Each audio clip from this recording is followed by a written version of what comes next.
आप अपने मन की बात करना चाहते हैं, जिनसे आप पूछना चाहते हैं कि आखिर वो अपनी जिम्मेदारी किस तरह से निभा रहे हैं। हम ऐसे लोगों को लेकर के आते हैं जिनके ऊपर सरकार चलाने का जिम्मा है या सरकार से सवाल पूछने का जिम्मा है। इसमें वो लोग भी आते हैं जो सेलिब्रिटी हैं आपकी नजर में, हमारी नजर में और देश की नजर में, और वो जवाब देते हैं आपके आपके सवालों के और उन सवालों के जो आपके मन के भीतर लगातार चलते रहते हैं।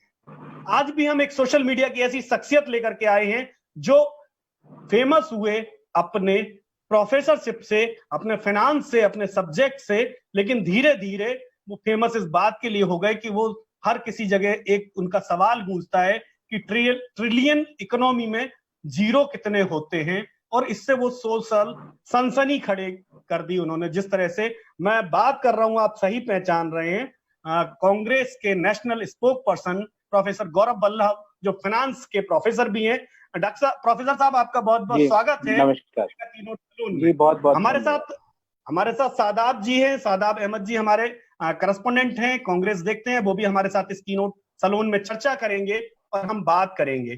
तो प्रोफेसर साहब, पहला सवाल यही है कि इस समय इकोनॉमी जो कोविड के कारण जो इफेक्ट हुई है, उसमें आप सरकारी तैयारियों को किस अंदाज में देख रहे हैं और कहां पर देख रहे हैं कि कमियां सामने आ रही हैं? नहीं, इकोनॉमी के फ्रंट में तो कमियां तो जब होती है जब कोई काम किया गया हो। अभी तक गवर्नमेंट ने इकोनॉमी के लिए क्या काम किया है? जितने भी देश, दुनिया के बड़े बड़े देश, भले ही वो अमेरिका हो, यूके हो, 10 से 17% जीडीपी का पैकेज घोषित कर चुके हैं। हमारे यहाँ पे अभी तक हमने 0.85% ऑफ जीडीपी का पैकेज घोषित करा, और उसमें, उस पैकेज में भी कुछ ऐसे खर्चे थे जो कि 2020 के बजट के पार्ट एंड पार्सल थे। तो अगर आप पूछे तो नेट पैकेज हुआ वो 0.5% ऑफ जीडीपी का हुआ। तो अभी तक इकोनॉमी के फ्रंट में तो मतलब खामी में बताना शब्द ठीक नहीं होगा। हमें ये, आपका सवाल ये होना चाहिए कि इकोनॉमी के फ्रंट में क्या करना चाहिए, क्योंकि 42 दिन हो गए लॉकडाउन को, अभी तक सरकार ने इकोनॉमी के फ्रंट में कुछ नहीं। जी, सही बात आपने कही कि इकोनॉमी के फ्रंट पे कुछ नहीं किया। तो सवाल फिर वही घूम करके आ जाता है कि आखिर हमें किन तैयारियों की तरफ बढ़ना चाहिए था, किस तरफ हमें जाना चाहिए था, जिससे कि हम बाजार को भी बचा लेते। जैसे अभी हम आगे जो एक बात आएगी कि जो बहुत बड़ी, अभी आज सादाब जी उसकी तैयारी के साथ बैठे हुए, मैं क्वेश्चन उनका नहीं लूंगा, लेकिन कहीं ना कहीं इकोनॉमी फेल्योर दिखाई देने लगा है, या इकोनॉमी पूरी तरह से क्रैश लैंडिंग की ओर बढ़ती हुई दिखाई दे रही है? देखिए, आप 14 करोड़ लोगों ने अपना रोजगार खोया है पिछले 4 सप्ताह में। ये मैं नहीं कह रहा, ये centre for monitoring of Indian economy का आंकड़ा है। 2 करोड़ 22 लाख लोग पिछले 3 महीने में भुखमरी की ओर एडिशनल बढ़े हैं। ये मैं नहीं कह रहा, ये यूनाइटेड नेशंस का फूड प्रोग्राम कह रहा है। उत्तर प्रदेश के 90% एमएसएमई फर्मों ने मार्च महीने का तनख्वाह अभी तक अपने एम्प्लॉइज को नहीं दी। 90%, ये मैं नहीं कह रहा, उसकी न्यूज रिपोर्ट है। तो किसान की क्या हालत है वो आपसे छुपी हुई नहीं है। रबी की बम्पर प्रोडक्ट होने के बावजूद किसान उस अपने आउटपुट को बेच नहीं पा रहा है, ना उसको एमएसपी मिल रही है। तो मैं आपको एक बड़े ही सरल शब्दों में 1-2 चीजें बताता हूँ। देखिए, प्रॉब्लम ये है कि सरकार ये नहीं समझ पा रही कि डिमांड कैसे क्रिएट करे। हमने बार बार बोला कि अगर आपको मांग क्रिएट करनी है, क्योंकि आप, एक एग्जांपल देता हूं, ये पेन है, ये पेन का मैन्युफैक्चरर ये पेन जब भी बनाएगा जब इसकी मांग होगी कहीं पे। अब मांग क्रिएट करने के लिए आपको लोगों के खातों में पैसे डलवाने पड़ेंगे। देश में लगभग 40 करोड़ जनधन खाते हैं। हम प्रत्येक खाते में अगर 7,500 रुपए डलवाएं तो एक मांग का चक्का चलेगा। दूसरी बात कही कि रबी के आउटपुट को एमएसपी पर किसान के द्वार जाकर अगर हम खरीद लें तो रूरल इकोनॉमी में एक मांग का बूस्टर डोज जाएगा। तीसरी बात मैंने कही, एफसीआई के गोडाउन भरे पड़े। ऐसा नहीं है, भारत के किसानों ने इतनी मेहनत करी है कि गेहूं और चावल का भंडार 70 मिलियन मेट्रिक टन का एफसीआई के गोदामों में पड़ा है, और 2 करोड़ 22 लाख लोग भुखमरी में जा रहे हैं। पिछले 3 महीने में ऐसा क्यों हुआ? तो बार बार हम कह रहे हैं कि ये राशन कार्ड है, नहीं है, इन चक्रों से ऊपर उठिए। हर व्यक्ति को प्रति माह 10 किलो गेहूं या चावल, 1 किलो दाल और आधा किलो शक्कर देने का प्रबंध करें। और हमारे पास भंडार है, कोई उधार लेके नहीं आना है। ये सारी चीजें हम करेंगे तो इकोनॉमी का चक्का, रूरल इकोनॉमी का चक्का चलेगा। किसान के हाथ में पैसा जाएगा, जनधन खातों में पैसा जाएगा, तो रूरल इकोनॉमी के जो प्लेयर्स है उनके हाथ में पैसा जाएगा, तो फिर मैन्युफैक्चरिंग भी बढ़ेगी और सर्विस सेक्टर में भी मंदी खत्म होगी। और चौथी और अंतिम बात, फिर सवाल आपका दूसरा लूंगा। पूरी दुनिया में पे चेक प्रोटेक्शन प्रोग्राम चल रहा है। मतलब अगर मैं एक मध्यम आय वर्गीय वेतनभोगी आदमी हूँ, मेरी नौकरी चले जाए तो मेरी नौकरी के बराबर जो मुझे सैलरी है, या मेरी नौकरी की जो सैलरी है उसका 70% आगामी 3, 4, 6 महीने तक सरकार मुझे दे। अमेरिका में चल रहा है, इंग्लैंड में चल रहा है, बड़े बड़े देशों में चल रहा है। हमारे पास भी उतना स्टिमुलस है कि हम पे चेक प्रोटेक्शन प्रोग्राम तुरंत प्रभाव से लागू करें। और अंतिम वाक्य ये कहूंगा कि एमएसएमई उसको कभी नहीं भूल सकते। अगर उसको भूल गए तो इकोनॉमी का बंटाधार हो जाए। 1/3 जीडीपी अगर 100 रुपए की है तो 33 रुपया एमएसएमई जनरेट करता है। 6 करोड़ 30 लाख एमएसएमई है, जहां पर 11 करोड़ लोग प्रत्यक्ष रूप से रोजगार पा रहे हैं। उनके लिए अभी तक क्या किया है? वो बंद पे बंद की खबरें, वहां पे ताले लगने की खबर आ रही है, सरकार कुछ नहीं कर पा रही है। बार बार हमने कहा कि एमएसएमई को 1 लाख करोड़ का वेतन सहायता कोष दीजिए और उनको क्रेडिट के लिए 1 लाख करोड़ का अलग से एक फंड। तो ये 5 बातें करें तो मुझे लगता है कि इकोनॉमी का चक्का समय लगेगा पर वो चलना वापस चालू करेगा। और भारत के लोगों में और युवाओं में इतनी ताकत है कि वो इस चक्के को आगे रोटेट करें। बिल्कुल सही बात गौरव जी कह रहे हैं कि भाई कम से कम आप उस लेवल पर आए जहां आप सोशल सिक्योरिटी, चाहे वो नौकरी पेशा हो, चाहे गरीब हो, चाहे किसान हो, उसको एक सोशल सिक्योरिटी दें। सादाब जी, मैं इसी पे सवाल करना चाहूंगा इनसे। सीएमआई की रिपोर्ट की जो बात की है, जिसको आज आई है, जिसमें 27% बेरोजगारी दर तक बताई गई है। अब जैसे इसमें भी ये गौरव जी बता रहे थे कि एमएसएमई का इसमें बहुत बड़ा रोल है, तो मैं इनसे जानना चाहूंगा कि केंद्र और राज्य सरकारें इसमें ऐसा क्या करें। ये एक तो फंड की जो बात कर रहे हैं ये रही सही, लेकिन ऐसा क्या करें कि इससे जो बेरोजगारी दर है ये कम हो सके, जल्दी से जल्दी लोगों को रोजगार मिले, और जो स्थिति दिसंबर में थी या जनवरी में थी उस तक हम पहुंच सके। इसके लिए क्या करना चाहिए? शादाब भाई, सबसे पहले तो ये जो चटनी चूर्ण देने की परंपरा है ना, कि 5,000 करोड़ दे दिए, 10,000 करोड़ दे दिए, यहाँ आग लगी तो यहाँ 500 करोड़ दे दिए, ये चटनी चूर्ण ना दे। सरकार पूरी थाली सजाए, उसमें एक दाल भी हो, एक सब्जी भी हो, थोड़ा चावल भी हो और 4 रोटियां भी, ताकि इकोनॉमी को एक कंप्लीट पैकेज मिले। मैं बार बार कई जगह मैंने ये बात दोहराई है कि भारतीय इकोनॉमी को कम से कम 5 से 6% ऑफ जीडीपी का एक इमीडिएट पैकेज की सख्त जरूरत है। 5 से 6% ऑफ जीडीपी कितना हो गया? हमारी जीडीपी लगभग 200 लाख करोड़ की है, तो लगभग 10 से 12 लाख करोड़ का इमीडिएट पैकेज घोषित करे और सबके लिए उसमें सबके लिए पैसा हो। एमएसएमई के लिए मैंने अपनी बात कही, 1 लाख करोड़ का उनको वेतन सहायता कोष दे, ताकि वो अपनी मार्च, अप्रैल, मई, जून अपने एम्प्लॉइज को सैलरी दे।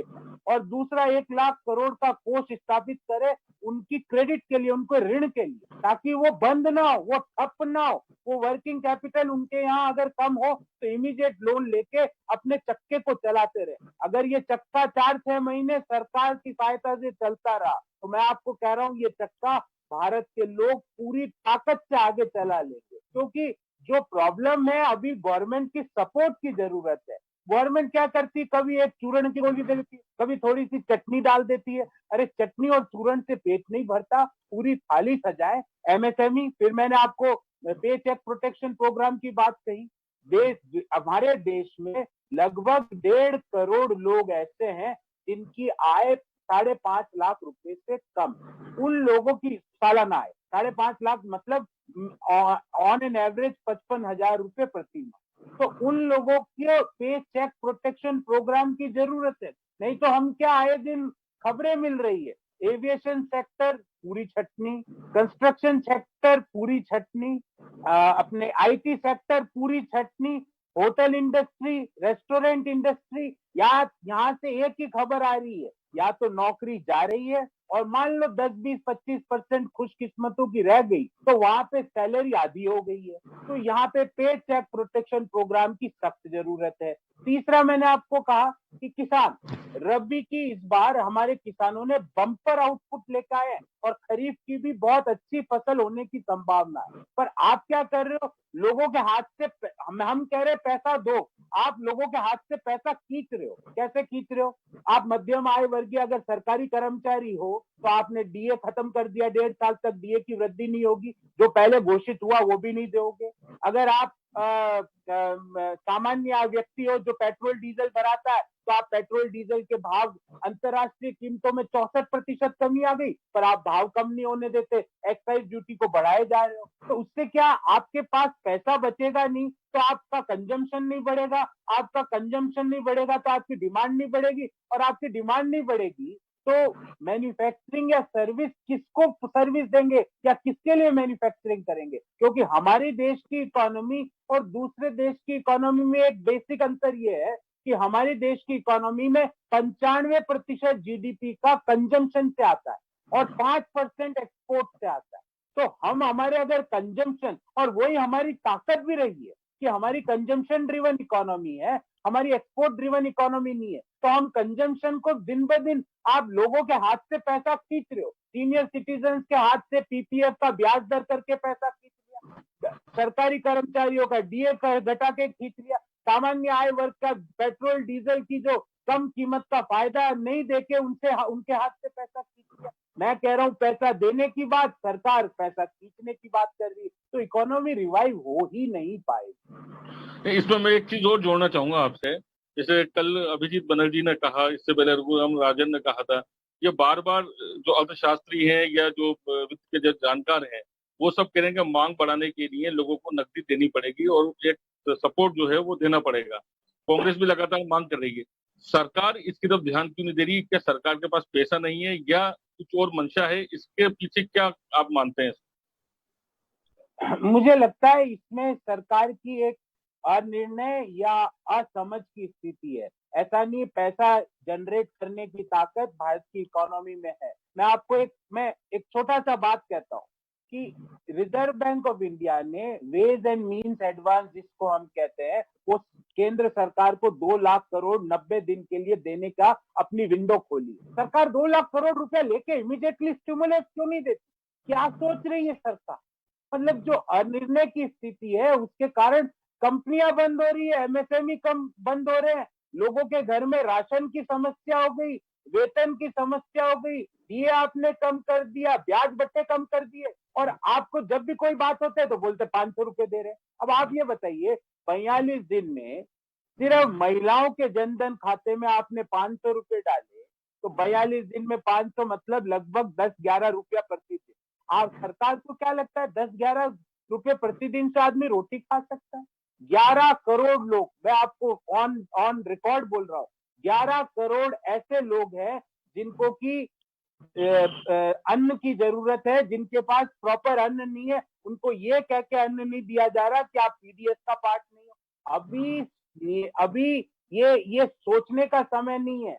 हर भारत के व्यक्ति को जो भी आए, आप उसको 10 किलो अन्न प्रति माह, चावल मांगे तो चावल, गेहूं मांगे तो गेहूं, दाल 1 किलो प्रति माह दो, आधा किलो शक्कर प्रति माह दो, वरना आप पहले ही लोगों की नौकरी चली गई और आपका अन्न पड़ा सड़ रहा है।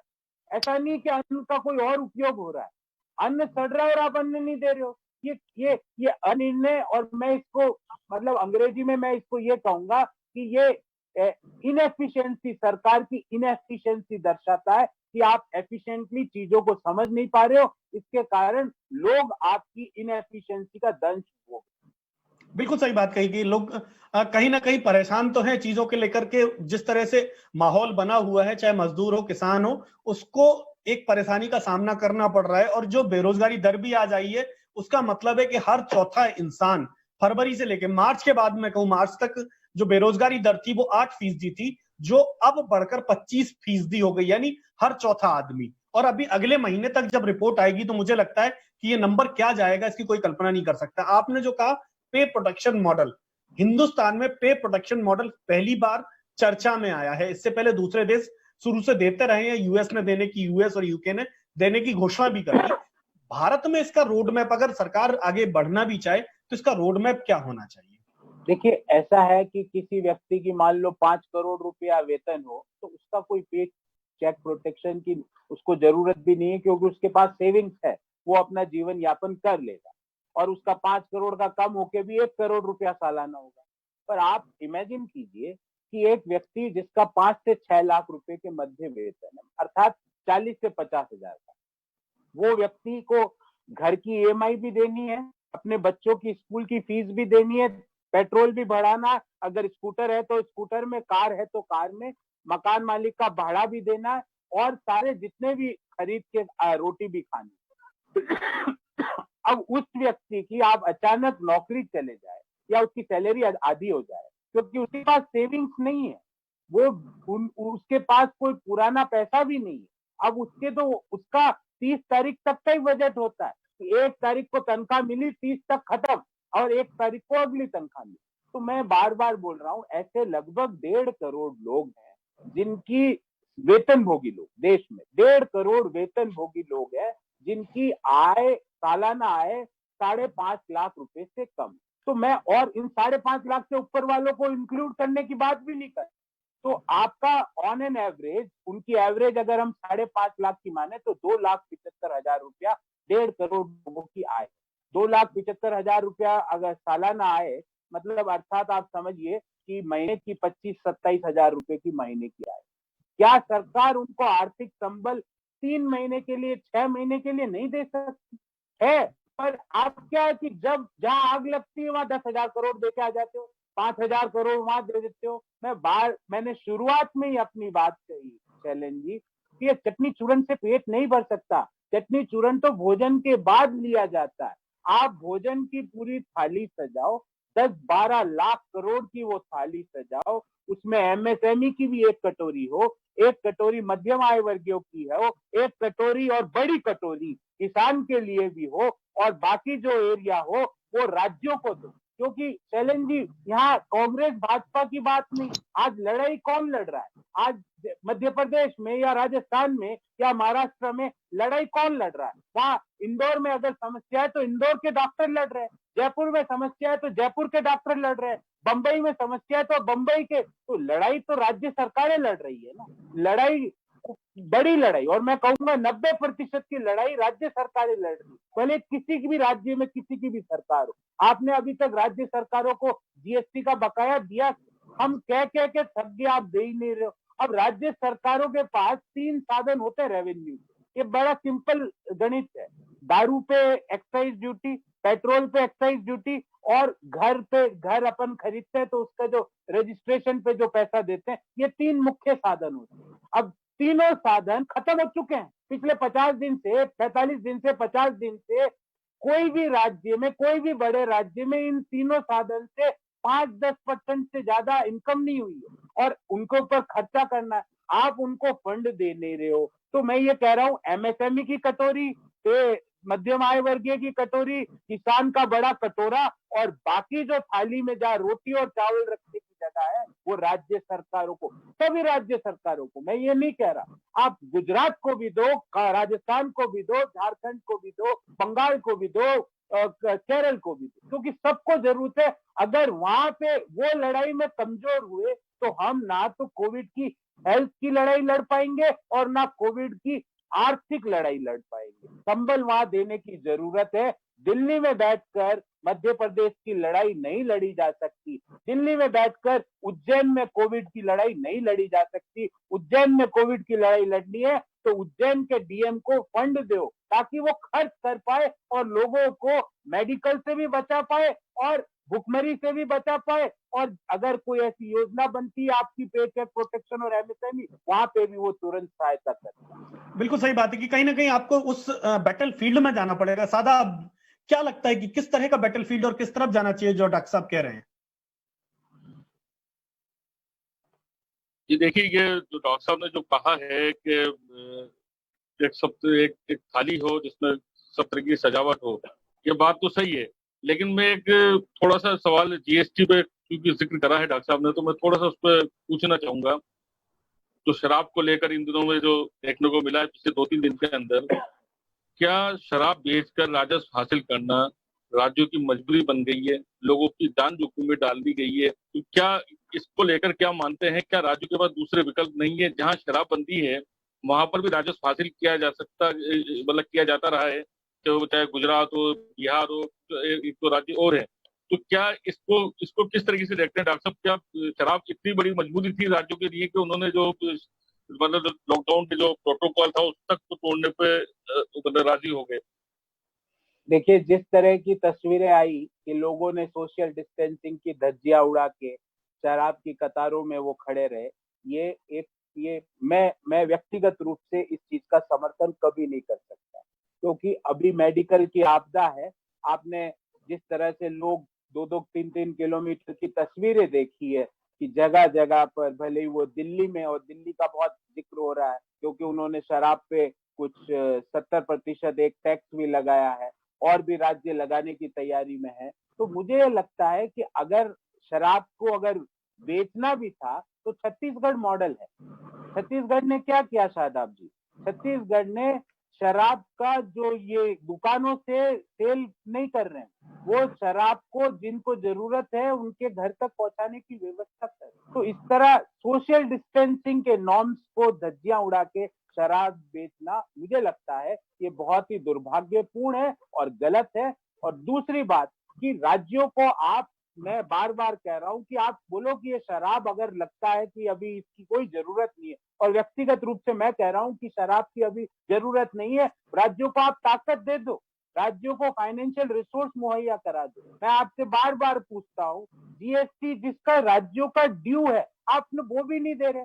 प्रधानमंत्री जी मुख्यमंत्री जी की बैठक में भाग लेते हैं, मुख्यमंत्री भी बैठक में आते हैं, और ये केवल कांग्रेस शासित राज्यों की मांग नहीं है, गुजरात के मुख्यमंत्री को भी पैसा चाहिए, अपने और हिमाचल के मुख्यमंत्री को भी पैसा चाहिए, उत्तराखंड के मुख्यमंत्री को भी पैसा चाहिए, मध्य प्रदेश के मुख्यमंत्री को भी पैसा चाहिए। आप सबको उनके ड्यू पे सबसे पहले क्लियर करो, और उनको आर्थिक रूप से जितना वो पैसा मांगे, क्योंकि बिना पैसों के मेडिकल और इकोनॉमी दोनों की लड़ाई हम नहीं लड़ पाएंगे। और अगर हम चूके इस लड़ाई में, तो जो सरकार जो भी बोल रही है उसका खामियाजा जनता को भुगतना पड़ेगा। बिल्कुल सही बात है कि अगर हम लड़ाई में चूके तो इसका खामियाजा हमें आपको सबको भुगतना पड़ेगा। एक सवाल प्रोफेसर साहब, एक तब ये खड़ा होता है कि जब ये बात आ रही है कि हमें पे प्रोटेक्शन की बात करनी चाहिए, तो उस तरफ दूसरी तरफ एक सबसे बड़ा सवाल है कि ये जो बेरोजगारी दर जो अभी 25% तक आ गई है, ये कहां जाकर के रुकेगी आने वाले दिनों में, और इसको किस तरह देखते हैं कि ये रिड्यूस कैसे होगी, इसके लिए क्या रोड मैप होगा?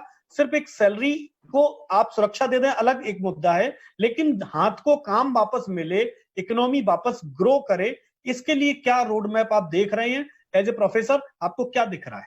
हुआ ये शैलन जी कि सरकार के प्रति लोगों में ट्रस्ट डेफिसिट हो गया।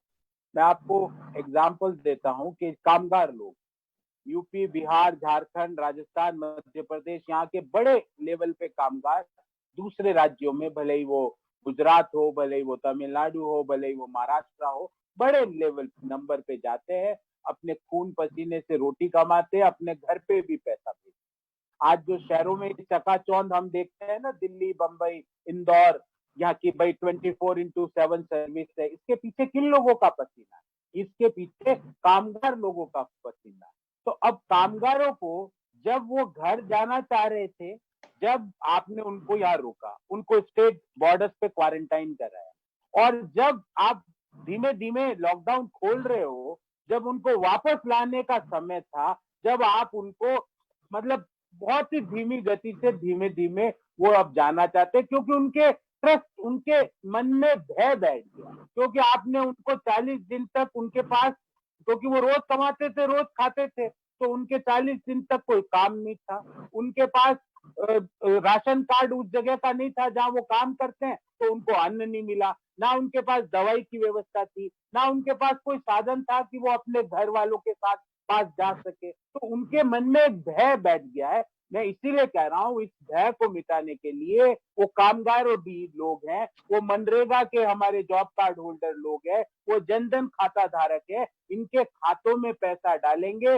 वापस इकोनॉमी रोटेट होगी, थोड़ी सी आसपास में वो खुशहाली देखेंगे, लोगों की स्पेंडिंग देखेंगे, उनका कॉन्फिडेंस जागेगा और वो वापस जहां पे वो काम करते थे वहां आके काम करते। तो एक ट्रस्ट डेफिसिट जो सरकार ने कर दिया ना, जब भेजना था, जब रोका, जब वापस लाना था, जब उनसे भाड़ा लेके स्पेशल चार्ज 50 रुपए का लेके उनको आपने ट्रेनों से, श्रमिक एक्सप्रेस स्पेशल ट्रेनों से आपने भेजा। तो ये एक, फिर मैं बोलूंगा, अनिर्णय, इनएफिशिएंसी, और मैं ये कहूंगा कि सरकार ने चीजों को फोरकास्ट करना ही बंद कर दिया है। वो मतलब कैसे निर्णय करती, मैं एक छोटा सा सवाल आपके सारे दर्शक है उनसे उनको सोचने पे एक मजबूर कर सकता हूँ एक सवाल पे। लॉकडाउन 1 का क्या उद्देश्य था? प्रधानमंत्री जी ने कहा कि लॉकडाउन 1 का उद्देश्य था कि हमको इसकी चेन तोड़नी है संक्रमण की। ठीक है, अच्छी बात है। लॉकडाउन 2 का क्या उद्देश्य था? प्रधानमंत्री जी टीवी पर आए पर उन्होंने उद्देश्य नहीं बताया। लॉकडाउन 3 तो प्रधानमंत्री जी भी नहीं आए, कोई होम मिनिस्ट्री का एक गजट नोटिफिकेशन आया कि ये इससे 2 सप्ताह का हो गया। तो लोगों को कॉन्फिडेंस में लेने की जरूरत है। लोगों को, आपको हर लॉकडाउन का क्या उद्देश्य है, आप 17 मई जब ये लॉकडाउन 3 खुलेगा तब तक आप संक्रमण के कितने नंबर एक्सपेक्ट करते हो, कितनी टेस्टिंग आप एक्सपेक्ट करते हो, टेस्ट संक्रमण अपॉन टेस्टिंग का कितना रेशियो एक्सपेक्ट करते हो, उस रेशियो के ऊपर जाएगा तो आप लॉकडाउन करोगे, उस रेशियो से कम आएगा तो आप लॉकडाउन नहीं करोगे। ये क्लियर कट कीजिए, क्योंकि सब लोग लड़ रहे हैं, 135 करोड़ लोग लड़ रहे हैं, आप और मैं भी घर में बैठ कर लड़ रहे हैं। तो हमको पता ही नहीं कि 17 तारीख को खुलेगा कि नहीं खुलेगा, 16 तारीख को फिर कुछ बताओ, कोई आदमी आके बोल देगा कि आज खुल रहा है या नहीं खुल रहा है। तो हमको कॉन्फिडेंस में लीजिए, हर लॉकडाउन का उद्देश्य बताइए जो सरकार नहीं बता पाई। बिल्कुल सही बात है, कहीं ना कहीं भरोसे में लेने की बात है। सादात जी जी, मैं इसी जगह पूछना चाह रहा हूँ, क्योंकि आज कांग्रेस अध्यक्ष सोनिया गांधी ने जो कांग्रेस शासित राज्य हैं उनके मुख्यमंत्रियों से बात की थी, और सबसे पहला जो सवाल था उनका वो यही था कि लॉकडाउन 3 के बाद क्या होगा, सरकार क्या करेगी। सवाल जायज भी है, क्योंकि कोरोना देश से गया नहीं है, बल्कि जो फिगर जो बता रहे हैं वो तो बढ़ा हुआ नजर आ रहा है। अब ऐसे में मैं गौरव जी से बतौर नेता नहीं, बतौर फाइनेंस प्रोफेसर ये जानना चाहता हूँ कि आप क्या सोचते हैं, क्या होना चाहिए, किस तरीके के कदम सरकार को उठाने चाहिए लोग 17 मई के बाद, या 17 मई को क्या हालात रहने वाले हैं? देखिए, मैं एक चीज बताऊं कि सबसे पहले तो अगर मैं सरकार को सलाह देना चाहूं तो कहूं, अपना एग्जिट प्लान जनता के सामने रख दें कि इतनी टेस्टिंग मैं 17 मई तक कर लूंगा। अभी तक जब अपन बात कर रहे हैं, अभी 12,30,40,000 टेस्ट हुए हैं देश में और 50,000 के आसपास आंकड़ा पहुंच चुका है।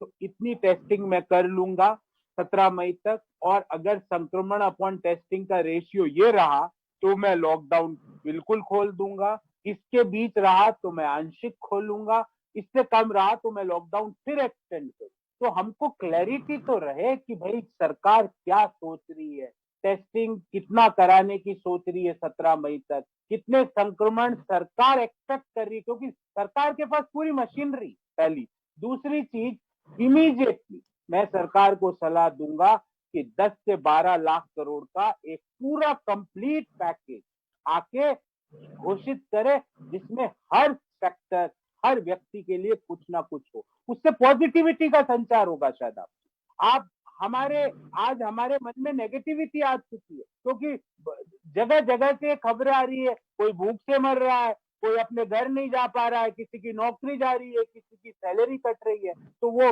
10-12 लाख करोड़ का एक पैकेज घोषित करे जिसमें हर व्यक्ति के लिए कुछ ना कुछ हो, तो एक पॉजिटिव संचार होगा। तो अगर 3 कदम सरकार उठाए तो मैं आपको सच बोल रहा हूं कि भारत के लोगों में विषम परिस्थितियों से बाहर आने की अद्भुत ताकत, मैं उस थ्योरी में बिलीव करता हूं, और विशेषकर युवाओं में। तो अब पर आपको उनको एक कंफ्यूजन, उनके मन में जो भय है, उनके मन में जो आपके प्रति ट्रस्ट डेफिसिट डेवलप हो गया है, उसको आपको संचार को उसको खत्म करना पड़ेगा। मेरी सरकार को ये सलाह, और चौथी और अंतिम सलाह, कि कि मांग मांग और मांग को क्रिएट करे, लोगों को लिक्विडिटी बैंकों की ना बढ़ाए। सरकार क्या कर रही है, बैंकों की लिक्विडिटी बढ़ा रही है। अब आप बताओ 42 दिन के लॉकडाउन में कोई नया लोन लेने जाएगा क्या, कोई नया होम लोन लेने जाएगा क्या, कोई नई कार खरीदने जाएगा क्या? एक कार की भी सेल नहीं हुई है पिछले 40-42 दिनों। पर सरकार बैंकों की लिक्विडिटी, मैं कह रहा हूँ लिक्विडिटी बढ़ाए किसान के बैंक खातों में, लिक्विडिटी बढ़ाए जनधन के खातों में, लिक्विडिटी बढ़ाए पीएम किसान के खातों में, लिक्विडिटी बढ़ाए पेंशनर्स के खाते में, लिक्विडिटी बढ़ाए सरकारी कर्मचारियों के हाथों में, लिक्विडिटी बढ़ाए मध्यम आय वर्गीय प्राइवेट जो नौकरियां कर रहे हैं उनके हाथों में। तो ये इकोनॉमी का चक्का हम इसको बैठने नहीं देंगे, क्योंकि हमारी कंजम्पशन ड्रिवन इकोनॉमी है। बिल्कुल सही बात कही, कंजम्पशन ड्रिवन इकोनॉमी है। एक सवाल सबसे पहले प्रोफेसर साहब ये भी खड़ा होता है कि आपकी अध्यक्ष जब बोलती हैं कि मजदूरों से किराया नहीं लिया जाएगा, तब आपकी भी सरकारें तब सोचती हैं और वो उस बात पर आती है कि हाँ मजदूरों का किराया सरकार भुगतेगी, उसके बाद ऑर्डर जारी होते हैं, आपकी पीसीसी बोलती है। लेकिन उससे पहले तक आपकी सरकारें भी चिट्ठी लिखकर फ्री हो जाती हैं केंद्र सरकार को कि हमें आप ट्रेन दे दो और इसका पैसा हमसे मत लेना। तो सवाल ये है कि जी आपने सही सवाल पूछा है और मैं सीधे सवाल का सीधा जवाब दूंगा, कोई इधर उधर। आप मुझे ये बताइए शैलेंद्र जी, भारतीय रेलवे मध्य प्रदेश सरकार या राजस्थान सरकार या छत्तीसगढ़ सरकार तो नहीं चलाती ना, भारतीय रेलवे तो केंद्र सरकार चलाती है ना। जो टिकट विंडो पे आप टिकट बेच रहे हो तो पैसा कौन ले रहा है? पैसा भारतीय रेलवे का पैसा भारत सरकार ले रही है ना। तो आपका पहला उत्तर तो ये।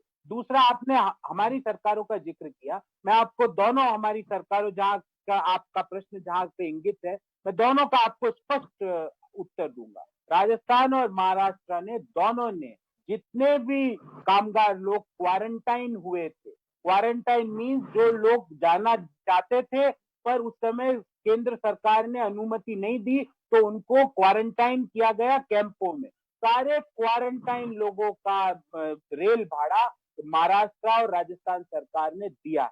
पर जो लोग क्वारंटाइन नहीं थे, मतलब मैं रहने वाला झारखंड का हूं पर भोपाल में नौकरी करता हूं, कामगार हूं, तो मैं क्वारंटाइन नहीं हुआ क्योंकि मैं उस समय जाना नहीं चाह रहा था। इसका मतलब मेरा घर बार है और अब मैंने अपनी अर्जी डाली है जाने की, तो उन लोगों का पैसा का पैसा वहां की राज्य सरकारों ने, जहां का आपने प्रश्न पूछा है, नहीं दिया। तो मैं कह रहा हूं जो लोग जाना चाहते थे, क्वारंटाइन थे, उनका पैसा कांग्रेस शासित राज्यों ने दिया है। और दूसरा प्रमुख उत्तर यह है कि टिकट किसने खरीदा और किसने बेचा? मध्य प्रदेश सरकार, राजस्थान सरकार, महाराष्ट्र सरकार रेलवे का टिकट नहीं बेच सकते हैं। रेलवे का टिकट भारतीय रेलवे बेच सकती है और भारतीय रेलवे केंद्र सरकार के अधीन काम कर। तो ये स्पष्ट रूप से मेरे दो उत्तर।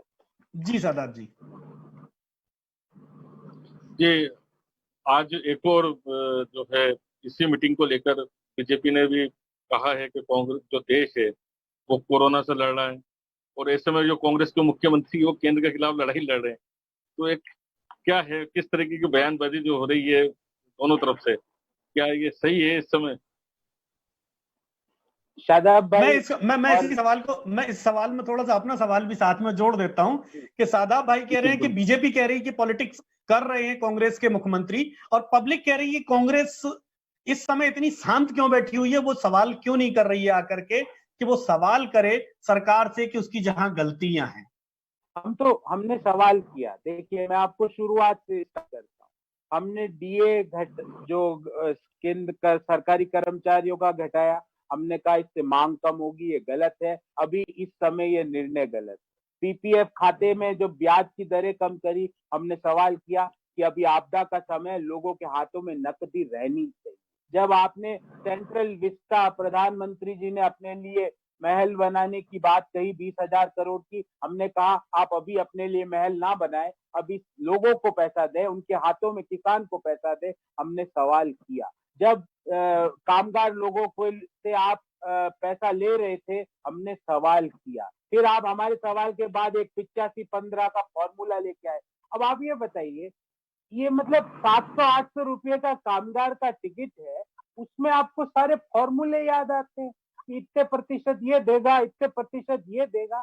तो समझ से परे है मेरे। मतलब 100 करोड़ रुपया आप नमस्ते ट्रंप का जो 4 घंटे का कार्यक्रम था उससे आप 4 घंटे में उड़ा देते और 100 करोड़ में सारे कामगार अपने घर पहुंच सकते, उसमें आपको फॉर्मूले याद आ जाते, फिर समझ में नहीं आता। आप नीरव मोदी और मेहुल चौकसी का 8,000 करोड़ रुपए से ज्यादा का लोन राइट ऑफ किया जा सकता है, पर एक मजदूर के लिए 700 रुपए में फॉर्मूले लेंगे कि इतना राज्य सरकार देगी, इतना के, और वो भी हमारे चेताने के बाद। जब हमने आपको चेक देना चालू किया तो आपको लगा ये क्या हो गया। तो मैं आपको ये कह रहा हूँ, इस समय शादाब भाई आपके सवाल का पहले उत्तर देता हूँ। सवाल पूछना हमारा धर्म है, सरकार अगर गलती करती है तो उसको चेताना हमारा धर्म है, सकारात्मक सुझाव देना हमारा धर्म है, जो हम पिछले 45 दिन से अक्षरश निभा रहे हैं। अब सरकार को क्या है, सरकार के पास ना तो विजन है ना आइडिया है, हाथ पे हाथ धरे बैठे हैं। वो पहले जो 21 दिन का जो लॉकडाउन था उसमें तो ऐसी तस्वीरें आई, स्वास्थ्य मंत्री लूडो खेल रहे हैं। आप और मैं भी लूडो नहीं खेल सकते, हमारे पास इतना काम है, पर केंद्रीय स्वास्थ्य मंत्री लूडो खेल रहे हैं कोरोना के समय। एक सी तस्वीरें आई लॉकडाउन में। दूसरी, टेक्सटाइल मिनिस्टर है, जो टेक्सटाइल में एमएसएमई के सबसे ज्यादा उद्योग है, टेक्सटाइल मिनिस्टर फ्री है, मेरे साथ अंताक्षरी खेल लो। अरे मैम, अंताक्षरी खेल लेंगे और स्वास्थ्य मंत्री जी लूडो भी खेल लेंगे। दूसरे जो स्पोर्ट्स मिनिस्टर है वो कह रहे रस्सी कूदो, जो इंफॉर्मेशन एंड ब्रॉडकास्टिंग मिनिस्टर है वो कह रहे टीवी देखो। अरे टीवी भी देख लेंगे, रस्सी भी कूद लेंगे, लूडो भी खेल लेंगे, आलू प्याज की सब्जी बनाना जो आप सिखा रहे हो वो भी सीख लेंगे, पर पहले आलू प्याज पहुंचा तो दो, घर में घी तेल तो पहुंचा दो। नौकरी हमारी जारी है, उसका नौकरी का संकट तो कम कर दो, फिर आपका लूडो की जो आपकी ट्रिक्स है कि लूडो कैसे अच्छा खेलना चाहिए वो देख लेंगे। आप हमारे लोगों को निरोगी रखने की व्यवस्था तो करवा दो, टेस्टिंग को तो बढ़वा दो, तो हम आपके साथ आपकी लूडो की ट्रिक्स सीख लेंगे। तो आपके पास कोई विजन ही नहीं है, आप हाथ पे हाथ धरे हुए बैठे हो। आप दिन पे दिन पास कर रहे हो कि ऐसा कुछ होगा कि अपने आप बीमारी से देश लड़ने को तैयार है, हर व्यक्ति बीमारी को हराने के लिए तैयार है, पर सरकार कुछ ना उसका विजन है ना वो कुछ बताती है। तो हम सवाल पूछ भी रहे थे, सरकार को ऐसा लग रहा हमारे सवाल पूछने से उनका पर्दाफाश हो रहा है, तो वो बोलती है इस समय भी हमसे।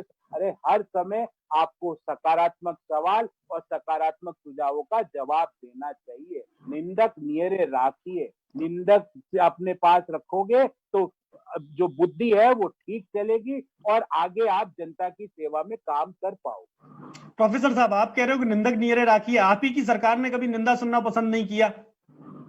शैलेंद्र जी, आप मेरी जितनी निंदा करना चाहते हैं मैं आपको अपॉर्चुनिटी देता हूँ। आप और शहदाब जी जितनी कर सकते हैं कि भाई आपने गलत बोला, आंकड़ा गलत दिया, आपका शर्ट फटा हुआ, आपका हिंदी का उच्चारण नहीं है, आपके बाल ठीक से, मैं सब सुनने को तैयार हूँ, आप बोलिए। नहीं, मैं सरकार की बात कर रहा हूँ, यहाँ इंडिविजुअल किसी की बात नहीं हो रही है। आपकी जब सरकार थी, मैं सरकार, देखिए हमारी सरकारें भी, जहां पे भी आपको लगता है कि पॉजिटिव आपकी बात है, जो निंदा कर रहे हैं आप, जिसमें कोई गलती हुई है, मुझे लगता है कि हमने पहले भी सुना है और आगे भी हम सुनते रहे। जी शादाब जी। मैं वापिस एक बार पेट्रोल डीजल के दाम की तरफ लेकर आना चाहूंगा, क्योंकि आज इस पे काफी बयानबाजी चल रही है। राहुल गांधी ने भी कुछ कहा है, प्रियंका गांधी ने भी कहा है, और यहाँ तक कहा है कि जो कच्चे तेल के जो दामों में गिरावट हुई है उसका फायदा जनता को मिलना चाहिए, जबकि जो बीजेपी है वो एक्साइज ड्यूटी बढ़ाकर जनता को मिलने वाले सारे अपने जो फायदा है वो अपने खजाने को भर रही है। क्या जो कल जो जिस तरीके से एक्साइज ड्यूटी बढ़ाई है उसको लेकर क्या सोचते हैं गौरव जी, क्या ये सीधे जनता को फायदा दिया जा सकता था? देखिए, मैं आपको एक दो आंकड़े देता हूं और उसके बाद अपनी बात करूं। दुनिया में एक भारत का विश्व कीर्तिमान बनाया, भारत की सरकार ने विश्व कीर्तिमान बनाया कि रिटेल प्राइस, जिस भाव में तेल बिकता है उसका 70%, 70% भारत की सरकार कर लगाती है तेल पर, और दुनिया में इससे ज्यादा तेल पर कर कोई देश नहीं लगाता, कोई भी देश। और पिछले 3 महीनों में कच्चे तेल का दाम 64% कम हुआ। 70% आप कर लगाते हो और कच्चा तेल पिछले 3 महीने में 64% गिरा है। और मैं आज का आंकड़ा दे रहा हूं आपको, आज के आंकड़े से पिछले 3 महीने के आंकड़े को कंपेयर करके दे। अब आप बताओ बार बार हम कह रहे हैं डिमांड जनरेट करो। डिमांड कब जनरेट होगी? जब लोगों के हाथ में पैसा पहुंचे। अब आप कोई पैकेज देते नहीं हो, चटनी चूरण देते हो, थाली देते नहीं हो। पिछले 6 साल में आपने 14 लाख करोड़ रुपया अतिरिक्त एक्साइज ड्यूटी केंद्र सरकार ने लगाकर पेट्रोल और डीजल पर इकट्ठा किया है। आप पैकेज देते नहीं हो और लोगों के पास में कैश जाने नहीं देते। ये दोहरी मार। और तीसरा, लोग ऑलरेडी मेंटली इस बीमारी को लेकर चिंतित है, परेशान है सब तरफ से। चौथा, उनका एम्प्लॉयर उनको बार बार बोल रहा है कि तुम्हारी नौकरी जा सकती है या तुम्हारी सैलरी कट हो जाएगी। पांचवा, उनका जो पैसा बैंकों में पड़ा उसका ब्याज आपने कम कर दिया है। छठा, सरकारी कर्मचारियों का घोषित किया हुआ डीए आपने कह दिया हम नहीं देंगे। अब कितनी तरफ से आप लोगों को मारोगे? और फिर बोलते हैं कि हाँ आपको इतने लोगों को खाना खिलाना, अरे हम तो खिला देंगे। आपको पीएम केयर में देना, अरे हम वहां भी दे देंगे। पर आप क्या कर रहे हो सर? आप सरकार लेके, पूरी मशीनरी लेके बैठे हो। हमारे प्रति तो बुजुर्गों को ध्यान रखना हम रख रहे हैं, हमको पीएम केयर में पैसा डालना यथाशक्ति सब लोग डाल रहे हैं, हमको अपने घर में साफ सफाई, अपनी इम्यूनिटी बढ़ानी हम बढ़ा रहे हैं, गरीब लोगों को खाना खिलाना हम खिला रहे हैं, अपने आसपास में किसी लोगों की छटनी नहीं करनी है, लोगों की सैलरी में कमी नहीं करनी है, हम नहीं कर रहे हैं। पर आप अपने कर्मचारियों की कर देते हो। मतलब ये एक कहावत है, चैलेंज इसको समझेंगे, खुद गुरुजी बैंगन खाए दूजन को उपदेश। मतलब आप हमको बोल रहे हो कि आप ये करो, और हम कर भी रहे। देश का हर व्यक्ति कर रहा है, देश की हर छोटी फर्म कर रही है, छोटी कंपनी कर रही है, बड़ी कंपनी कर रही है, कोशिश कर रही है कि अपने यहाँ छटनी ना करे। पर आप ये कम कर देते हो, आप पीपीएफ का ब्याज कम कर देते हो। ऐसा विरोधाभास मत करो। एक पूरा प्लान वे से एक पैकेज की घोषणा करो, और ये जो लोगों के हाथ में कैश नकदी रहने दो। नकदी रहेगी तो हर हिंदुस्तानी, छोटा हो या बड़ा हो, किसी राज्य का हो या दूसरे राज्य का हो, किसी धर्म का हो या अन्य धर्म का हो, किसी जाति का हो या अन्य जाति का हो, वो नकदी हाथ में रहेगी तो हम इस बीमारी को हमारे देश से तो ऐसा भगाएंगे कि दुनिया में हमारी मिसाल। बिल्कुल सही बात की प्रोफेसर साहब के हम लोग। जी सादाब जी, मैं इसी जगह पूछना चाहूंगा, जिस तरीके से यूपी ने और दिल्ली सरकार ने पेट्रोल डीजल पे वेट बढ़ाया है, क्या कांग्रेस ये वादा करेगी कि अपने जो कांग्रेस शासित राज्य हैं वहां पर इस तरीके का वेट नहीं बढ़ाए जाएंगे, जनता पर भार नहीं डाला जाएगा? शादाब जी, मैं वादा करता हूं कि ऐसा नहीं बढ़ाया जाएगा। अगर केंद्र सरकार जीएसटी का बकाया और हम जितना उनसे पैसा मदद मांग रहे हैं वो दे दे, मैं वादा करता हूं। ये घुमा फिरा के जवाब वही कि अगर केंद्र नहीं देती है। कहा दिया चैलेंज जी, आप एक चीज बताओ, मैं आपको बोल रहा हूं, आप के हम कांग्रेस शासित छोड़ दो, अब मैं मध्य प्रदेश का उदाहरण देता हूं। मध्य प्रदेश सरकार को अगर आप पैसा नहीं दोगे जीएसटी का और उसको सेंट्रल सपोर्ट नहीं करोगे, तो मध्य प्रदेश सरकार को तो लड़ाई लड़नी है ना। उनको तो अपने इंदौर में, उज्जैन में, रतलाम में, जबलपुर में, ग्वालियर में लड़ाई, भोपाल में लड़ाई लड़नी है ना। कहां से पैसा लाएगी? मैंने आपको प्रोग्राम के शुरू में ही कहा, 3 स्रोत है, शराब पे एक्साइज ड्यूटी, पेट्रोल डीजल पर एक्साइज ड्यूटी, और तीसरा मकान खरीदने बेचने पे जो रजिस्ट्री का पैसा होता है वो। मैं हमारे राज्यों की तरफ से बोल रहा हूँ कि जो हमारी जेन्युइन डिमांड है वो पूरी कर दीजिए। मैं वादा करता हूँ, कोशिश ये करेंगे कि इस समय जो एक्साइज ड्यूटी है स्टेट वैट की वो कम हो जाए।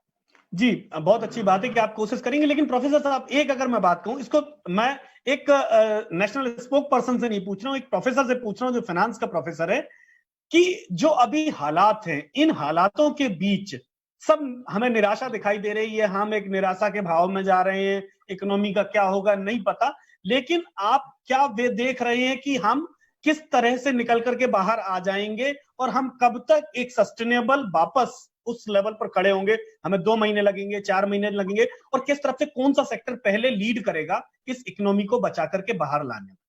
देखिए, मैं निराश नहीं, व्यक्तिगत रूप से और मेरी पार्टी भी ये मानती है कि भारत के लोग इस बीमारी को हराएंगे, इसलिए मैं बिल्कुल निराश नहीं।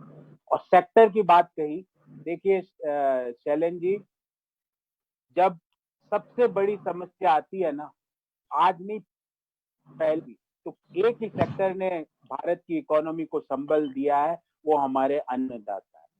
आज अच्छी बात यह है कि इस बार जो रबी की फसल का आउटपुट आ रहा है वो अभूतपूर्व आने की संभावना है, बहुत ही बढ़िया।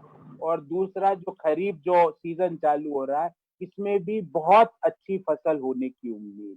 तो अगर, क्योंकि हमारे यहाँ आज भी 55% लोग कृषि पर डायरेक्टली और इनडायरेक्टली एम्प्लॉयड है, तो अगर आप उनकी फसल को एमएसपी पे खरीद लेते हैं, उनके डोर स्टेप पे जाके, उनके खेत के द्वार पर जाकर, तो मैं आपको कहता हूँ वही लोग जो 55% जो जिन्होंने हमको जीवन भर अन्न खिलाया है, वही हमारी इकोनॉमी की रक्षा भी कर सकते हैं। वही रूरल इकोनॉमी का पहिया अगर चल गया कि अगर आपने उनके खातों में, जनधन खातों में 7,500 रुपये ट्रांसफर कर दिए, तो वो इकोनॉमी के पहिए को चला देंगे और डिमांड क्रिएट होगी। तो मैन्युफैक्चरिंग और सर्विस इंडस्ट्री दोनों इन लोगों की डिमांड को पूरा करने में खप जाएगी और सारे वापिस आ जाएंगे। और मिनिमम इस सारे प्रोग्राम में 1.5 से 2 वर्ष लगे। अगर सरकार एफिशिएंटली पूरा पैकेज लेके 10-12 लाख करोड़ का एक पैकेज घोषित करके सबके लिए उस पैकेज में कुछ ना कुछ रख के अगर आए, तो हम, मुझे लगता है 1.5 से 2 साल में हम वापस रिवाइव होने का हमारे में सामर्थ्य।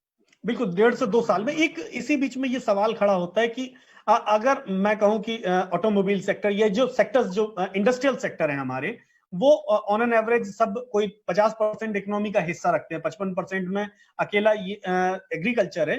रूरल इकोनॉमी की जो बात हो रही कि रूरल इकोनॉमी को जिंदा करेंगे तो हम इकोनॉमी अपनी बचा लेंगे। सरकार का दावा है कि वो लगातार रूरल इकोनॉमी के लिए मनरेगा में पैसा भेज रही है, वो किसानों के अनाज की खरीदी के लिए नए सेंटर्स डेवलप कर रही है, अस्थाई हर जगह खरीदी केंद्र खोले जा रहे हैं, और वहां कह रहे हैं कि वो हम लेके आ रहे हैं और रूरल इकोनॉमी को मनरेगा के थ्रू एक पुश देने की कोशिश कर रहे हैं, जो गांव में मजदूर पहुंचे। लेकिन जो मजदूर गांव चले गए हैं, जो शहर में सर्विस सेक्टर या मैन्युफैक्चरिंग सेक्टर वापस से रिवाइव होना है, उसके लिए वो मजदूर कैसे आएंगे, इस गैप को कैसे भरेंगे अगर हमने रूरल इकोनॉमी पर पूरी तरह से फोकस कर दिया? देखिए, एमएस जो मनरेगा की आपने बात कही, अभी मनरेगा का कोई काम ही नहीं हो रहा। तो हमने मांग की थी कि मनरेगा जॉब कार्ड होल्डर्स को 3 महीने का वेतन एडवांस में दे दिया। आप सुन ही नहीं रहे। आपने अभी सिर्फ जनधन खातों में, वो भी सिर्फ महिला जनधन खातों में 500 रुपए डलवाए। ये इससे रिवाइव नहीं होगा। मैंने एक शब्द वापिस यूज कर रहा हूँ तीसरी बार आपके प्रोग्राम में, चटनी चूरण से पेट नहीं भर सकता है। 500 रुपए से तो अच्छा मैं कहूंगा मजाक मत करो और दो ही मत। अगर आपके पास दृष्टिकोण ही नहीं है इकोनॉमी को रिवाइव करने का, तो इस तरह का मजाक मत करा करो लोगों को। और चौथी बात जो आपने कहा कि शहरों में कैसे आएंगे, देखिए, अगर किसान की फसल आपने मिनिमम सपोर्ट प्राइस पे उसके फार्म गेट पे जाके खरीद, तो उसके पास पैसा पहुंचेगा। उसके पास पैसा पहुंचेगा तो वो कंजम्पशन लाएगा, तो गाड़ियां भी बाइक किसान ही खरीदेगा ना, छोटी मारुति गाड़ी भी किसान ही खरीदेगा ना, कारें भी आजकल तो किसान ही से ज्यादा खरीदते हैं। आप देखिए कारों का बिक्री का ब्यौरा। तो पूरी इकोनॉमी, इंडस्ट्रियल, मैन्युफैक्चरिंग और सारी सर्विस बेस्ड इकोनॉमी रिवाइव की जा सकती है। अच्छी बात यह है कि बम्पर फसल रबी की हुई है और बम्पर फसल खरीफ की होने की उम्मीद है। बस आपको उसको एमएसपी पर जाकर खरीदना है और जनधन खातों में पैसा ट्रांसफर करना है, और एमएसएमई और बड़े कॉर्पोरेट और मध्यम आय वर्गीय लोगों के हाथों में लिक्विडिटी छोड़नी है। उनके हाथों से पैसा छीनना नहीं है, उनको हाथों में पैसा देना है। जी शादाब जी, हाथों में पैसा देना है। मैं बार बार यही बात, कांग्रेस की जो लगातार प्रेस कॉन्फ्रेंस होती है उसमें भी ये बार बार बात आ रही है कि पैसा दिया जाए। कांग्रेस का जोर इस बात पर है और सरकार ये बात मान नहीं रही है, तो क्या मतलब इसकी वजह क्या है? मैं बार बार ये जानना चाहता हूँ, क्या कांग्रेस ये समझती कि सरकार ये पैसा देगी नहीं, इसीलिए इस बात पर ज्यादा जोर देती है और ये मुद्दा बनता चला जाएगा? मैं तो कह रहा हूँ ये तो अच्छी बात है, सरकार समझे, हमारी बात सुने। आज अगर मुझे लगता है आपका फेसबुक लाइव कोई नीति निर्धारक, प्रधानमंत्री, वित्त मंत्री सुन रहे हो, हालांकि पता नहीं वो सुनते होंगे कि नहीं। मैं आपको फिर बोलता हूँ, एज ए अर्थशास्त्री बोल रहा हूँ, एज ए कांग्रेसमैन नहीं बोल रहा हूँ। मेरी बातों में राजनीति नहीं है। और शादाब भाई, आप तो मुझे जानते हो, मैं राजनीति ज्यादा डायरेक्ट आंसर देता हूँ डायरेक्ट क्वेश्चन। अपनी इनएफिशिएंसी, अगर मेरे में कोई कमी है वो भी मानता हूँ। ऐसा नहीं है कि मैं अहम ब्रह्मास्मि का भाव देश में सिर्फ एक ही व्यक्ति के पास है, बाकी कोई ब्रह्मा नहीं है। हम सब मनुष्य हैं, गलतियां करते हैं, सीखते हैं। पर जो बातें पूरी दुनिया के अर्थशास्त्री कह रहे हैं, और सरकार पैसा जनरेट भी कर सकती है, ऐसा नहीं है कि जनरेट नहीं कर सकती। रिजर्व बैंक से 2 लाख करोड़ की तो उन्होंने आपको बोरोइंग की लिमिट दी है। आप 90, जिसको हम वेज एंड नीड एडवांस कहते हैं, आप उससे बोरो ही नहीं कर रहे। क्यों नहीं कर, किसका इंतजार कर रहे? ये तो समझ में नहीं आती। ये सिर्फ उनकी इनएफिशिएंसी और जड़ता को दिखा रहा है। लोगों के ऊपर प्रॉब्लम्स आ रही है और आप अपनी इनएफिशिएंसी को दर्शा रहे हो, तो इससे ये देश कभी माफ नहीं करेगा। और इससे हमारी पूरी प्रक्रिया, जो मैं 1.5 से 2 साल बोल रहा हूँ, वो प्रोलॉन्ग हो जाएगी, लंबी हो जाएगी। और वो एज ए हिंदुस्तानी जो भी ये अपना शो देख रहा, कोई नहीं चाहे। एक प्रोफेसर साहब, आपने सही बात कही कि कहीं ना कहीं इस प्रक्रिया को, अगर हमें इकोनॉमी को जल्दी चलाना है, उसका पहिया जल्दी घुमाना है, तो ज्यादा फोर्स देना पड़ेगा, उसको ज्यादा बड़ी ताकत से धक्का देना पड़ेगा, तभी वो पहिया घूमेगा। एक जो बार बार बात आ रही है कि एमएसएमई को पैकेज मिलना चाहिए, उनके लिए बात होनी चाहिए, तो मेरे दर्शक लगातार कई लोग ये सवाल पूछ रहे हैं कि एमएसएमई को पैकेज के तौर पर क्या मिलना चाहिए, किस तरह का उनके लिए कस्टमाइज पैकेज होना चाहिए और उसमें क्या क्या चीजें होनी चाहिए। देखिए, मैं 2 बड़े शॉर्ट में आपको एमएसएमई के लिए बताऊं। एमएसएमई को मैं 2 भागों में अभी विभाजित करता हूं। एक तो एमएसएमई में कार्यरत 11 करोड़ लोग। 11 करोड़ मीन्स अगर एक व्यक्ति के परिवार में 4 भी लोग हों, तो 44 करोड़ हिंदुस्तानी एमएसएमई पर अपनी जीविका के लिए प्रत्यक्ष एवं अप्रत्यक्ष रूप से निर्भर है। अब आप 44 करोड़ लोगों के लिए मैं 2-3 सुझाव देना चाहता हूं। नंबर 1, आप 1 लाख करोड़ रुपए का वेतन सहायता एमएसएमई के लिए तुरंत घोषित करो। मतलब कोई भी एमएसएमई अगर जो अपना वेतन अपने कर्मचारियों को नहीं दे पा रही है, उस फंड से उनके कर्मचारियों को वेतन मिलना चाहिए, कम से कम 3 महीने का, मिनिमम 3 मंथ। और 1 लाख करोड़ रुपए का, उससे क्या होगा आपको पता है? अगर आप वेतन देना चालू कर दोगे, लोगों में जो ये भ्रम और भय की स्थिति आपने जो बना दी है हमारे कामगारों में, वो सब खत्म हो जाएगी। आपको वेतन मिलेगा तो आपके मन में भ्रम और भय काफी लेवल तक कम हो जाए। और दूसरा, आप एमएसएमई के जो उद्यमी है उनके लिए 1 लाख करोड़ रुपए की स्पेशल क्रेडिट का फंड बनाओ कि जो एमएसएमई वहां से लोन ले सके, वर्किंग कैपिटल के लिए लोन ले सके, कोई टेक्नोलॉजी में सुधार के लिए लोन ले सके, अपने प्रोडक्ट को बेहतर करने के लिए लोन ले सके। अगर ये 2 काम भी आपने करे तो एमएसएमई का चक्का जो रुक गया है वो वापस चलना चालू हो जाएगा। और एक बार जब चक्का चलेगा तो एमएसएमई के उद्यमी और कर्मचारी उसको आगे तो रोटेट कर लेंगे। ये एक शैलेंद्र जी, आपको एक बात बताता हूँ। अपन सब लोग मध्यम आयु वर्गीय है, तो मेरे घर पे एक पंखा था।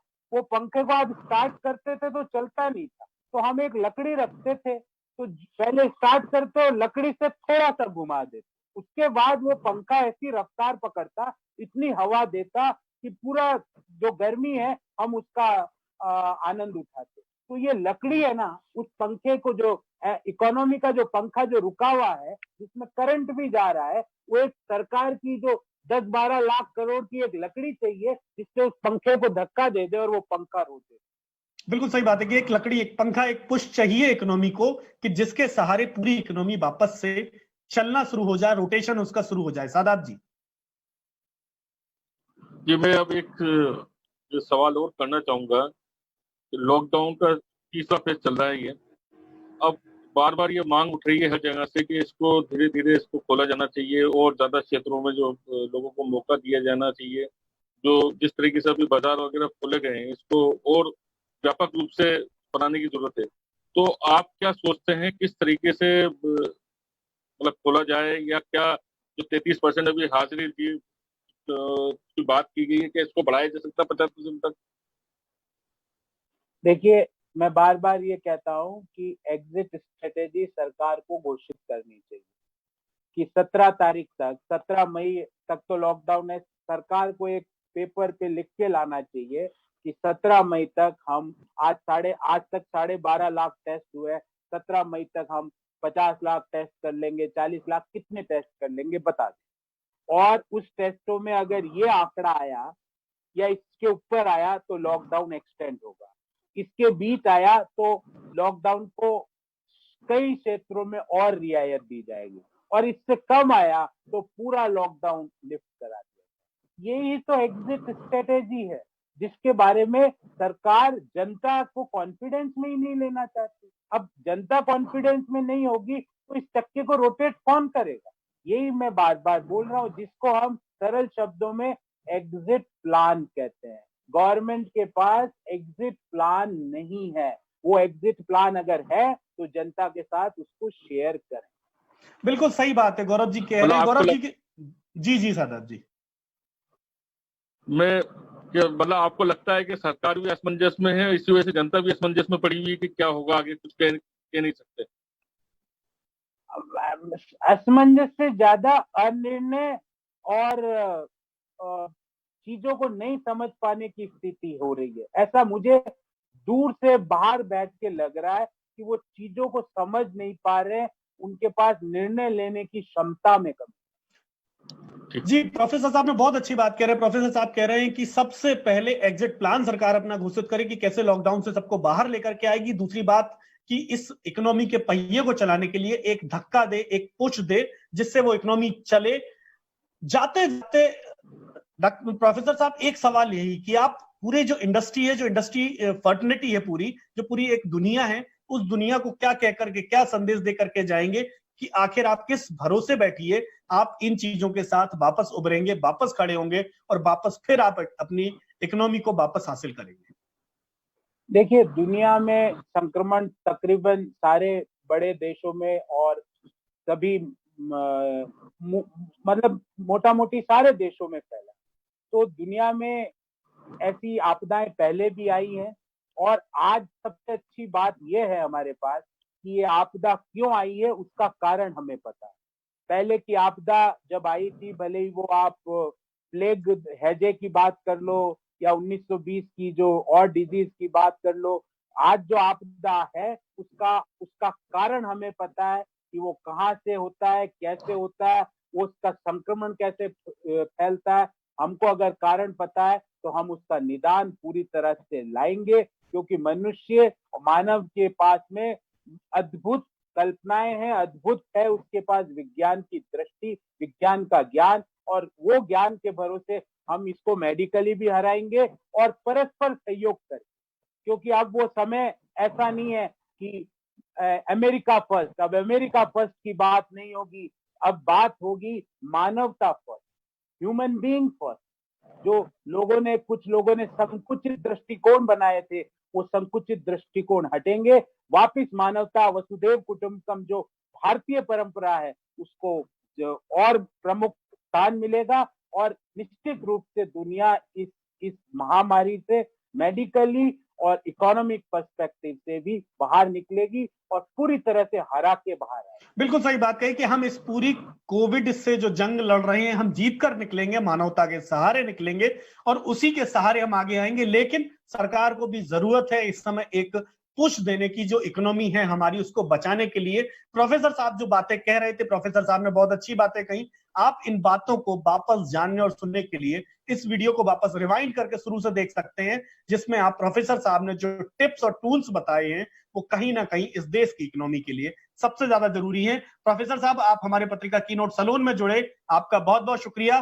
शादाब अहमद जी, आप हमारे साथ जुड़े, आपका बहुत बहुत शुक्रिया। आपको भी बहुत बहुत धन्यवाद शैलेंद्र जी और शादाब जी, बहुत बहुत धन्यवाद। मुझे अच्छा लगा आप लोगों से चर्चा। जी, पत्रिका कीनोट सैलून में हम फिर हाजिर होंगे एक नई शख्सियत लेकर, तो तब तक के लिए नमस्कार।